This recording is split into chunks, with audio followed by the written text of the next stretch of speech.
We'll guide you through how to create a Wix website for free. If you find this helpful, consider subscribing and liking the video. First, go to the Wix website on your desktop. Once you're there, look for the Get Started button and click it. You'll need to sign up for a free account if you haven't already, so enter your email address and create a password.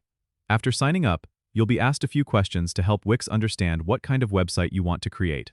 You can either select a template to start with or let the Wix ADI, which stands for Artificial Design Intelligence, create a custom site for you by answering a few simple questions. If you choose a template, browse the categories and pick one that fits your needs.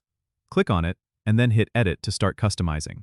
You'll find the Wix editor, where you can change text, images, and layout by simply clicking on the element you want to edit. On the left side, you'll see the toolbar with options like adding pages, media, and apps.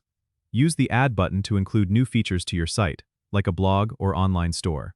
To ensure your site looks great on all devices, switch to the mobile view using the icon at the top of the editor. Once you're happy with your design, click on Publish in the top right corner. Wix will assign you a free domain, which looks something like username.wixsite.com/sitename. If you want a custom domain, you'll need to upgrade to a premium plan, but the free domain is perfect for starting out. Congratulations! Your Wix website is now live and ready for the world to see. Don't forget to subscribe and comment if this helped you out.